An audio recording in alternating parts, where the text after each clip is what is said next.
All of you watching this video deserve to be catching lots of smallmouth bass. And there's lots of ways to do that, but I know if you only threw the 5 techniques that we're going to talk about in today's video for the rest of your life, you would absolutely clean up. And that's all you'd need. Let's talk about it.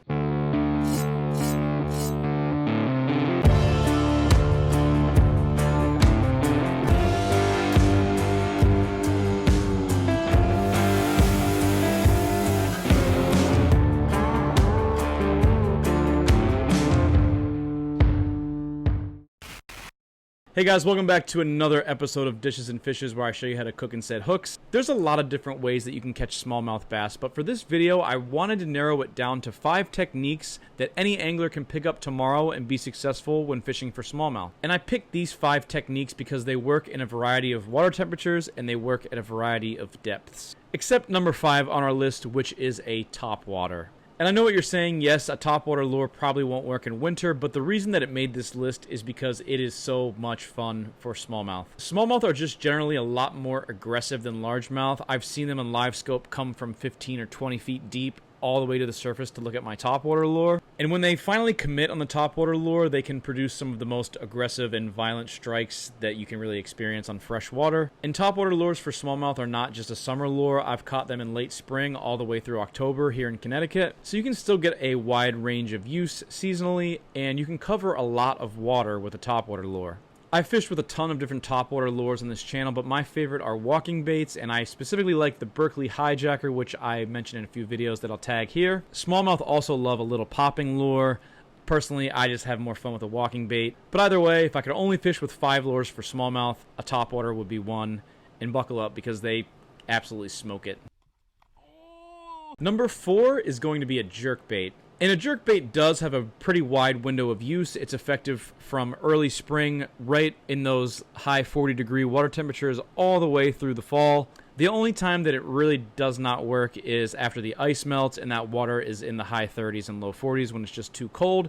But after that, you can throw it pretty much the rest of the year. As I mentioned before, smallmouth are just generally a pretty aggressive fish, and just like a topwater lure, I've seen smallmouth come from really, really deep down, 15 or 20 feet, all the way up to come and smash my jerkbait. I've had more luck with deep diving jerkbaits, the ones that go from like 6 to 8 feet, as opposed to those shallow diving ones. I've had a lot of luck this year with the Livingston deep diving jerkbait. What I would look for in a jerkbait, first of all, is a confidence color, and for me, those are the golden jerkbaits. Next, I would look for the appropriate depth, and again, I like those deeper 6 to 8 foot divers. Next, I'd look for a jerkbait that suspends in the water column nice and straight. I've noticed that some jerkbaits on the market sink to the front or the back, which doesn't look natural. And you also want to make sure that that jerkbait you're throwing has nice sharp treble hooks. You can throw a jerkbait on a bait caster or a spinning rod, as I've gone over in my jerkbait fishing video, and typically you want to throw that jerkbait on 8, 10, or 12 pound fluorocarbon for the best results. Now let's move on to our top 3 baits. Now before I get into the top 3 baits, I want to just remind you viewers that these 3 baits work all year round. They work deep, they work shallow, and they produce quality fish.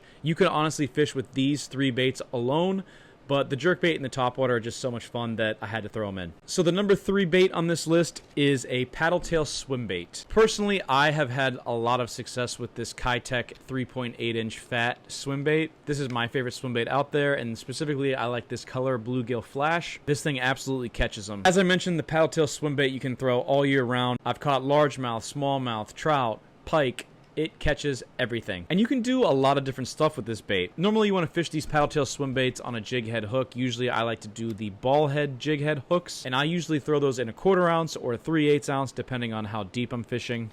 I've also thrown them on a 1/2 ounce football head jig for trout. That's actually how I caught the 7-pound trout a few videos back. Regardless, it's a good idea to fish this with some sort of weighted hook. With your 1/4 ounce sinker, you can fish this shallow and kind of rip it right above the grass if you want to. Using that 1/4 ounce sinker, you can cast it out, give it a 5-6 count, and fish it the middle of the water column. Or you can up the weight size, let it sink all the way to the bottom, 20 feet down, give it slow cranks, and kind of creep it across the bottom.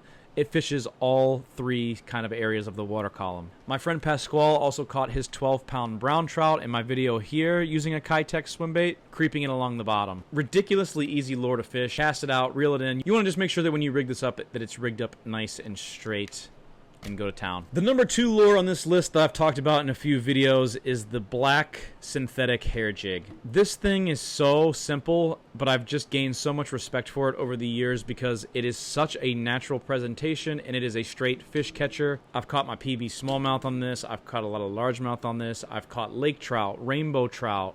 I've caught freshwater drum, a 12-pound drum on this on the St. Lawrence River. I've caught walleye on this. Everything eats this bait. It's so simple, like I said, but it just looks so natural underwater. And the black color, I think, really excels in crystal clear water, and it also can catch them in murky water. There's a lot of different ways you can fish this thing too, but my favorite way to fish it is cast it out, let it hit the bottom, and kind of pop, pop, pop, pop the rod as I reel in the slack.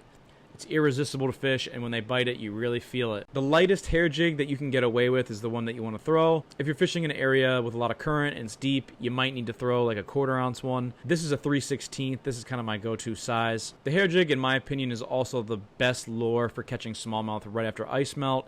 This is the only lure that I throw when the water temperature is in the 30s. It works. You catch big ones.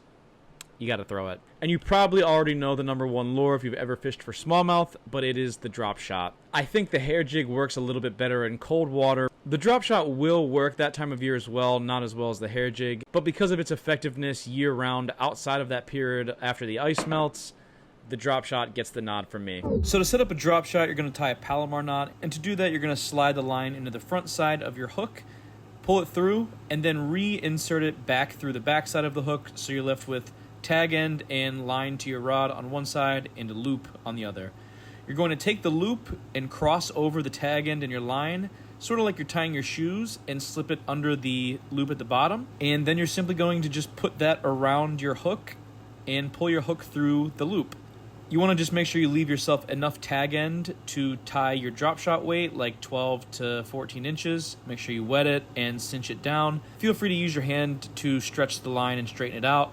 The key here is you're going to take that tag end and slide it back through the front of the hook and pull it out. By doing this, you're going to make sure that when you put your weight on, that hook is going to face outward, nice and level, so when you put your soft plastic on there, it looks nice and natural. And that's it. When you're done, just tie your drop shot weight to the bottom using an improved clinch knot and nose hook your plastic, and it is all set. That is a drop shot rig, and when that plastic is in the water, it will float nice and horizontally and natural like that, and it works well.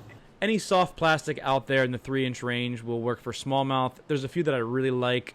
They are the Berkley Maxscent Flatworm that I've talked about in a few videos. This is the Xzone Stealth Invader. This is the goby. It just looks exactly like a goby. I just got back from the St. Lawrence River and they loved this thing up there. But really any soft plastic in this shape and size is going to get you the job done. I also prefer the round ball drop shot weights on the bottom here. I feel like I get snagged with them less. And I like fishing a heavier drop shot weight. I feel like it just covers more of my bases, especially if it's windy, there's current, or if I'm fishing really deep and I want to get the bait down to the fish quickly on live scope. The heavier drop shot weight, I think, is the way to go. This is actually a 3/8 ounce drop shot weight, but I would stick with either a 1/4 or a 3/8 ounce weight, honestly. The most important part about your drop shot rig, however, is your hook. I experimented with a few different hooks while I was at the St. Lawrence River this year. I missed the biggest fish of the trip.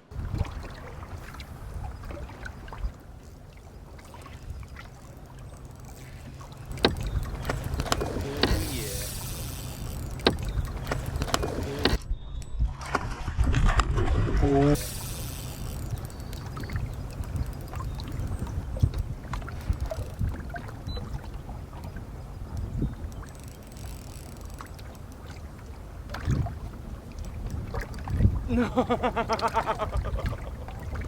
Oh, he was nice. He was nice. So I downsized pretty significantly to this Gamakatsu light wire octopus hook. It is really sharp and it doesn't require much of a hook set to get that hook through the fish's lip.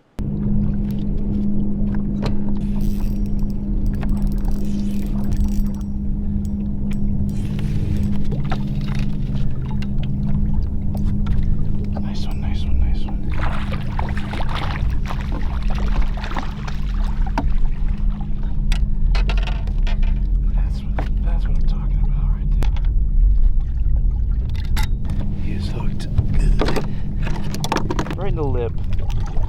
So he is pinned. That's what we need. Nice.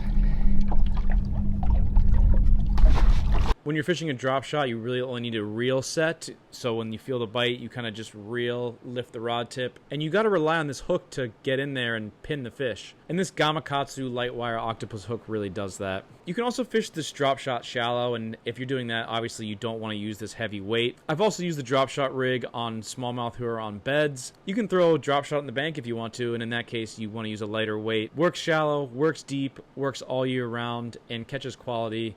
This is like one of the main go-to rigs for smallmouth in the summer, I would say, too. So that's pretty much it, guys. I guarantee if you just spend some time in the water and you throw these 5 things, you will kind of dial in smallmouth fishing better than you ever have before. If you learned something from today's video, please consider liking and subscribing to the channel, and I'll catch you in the next video.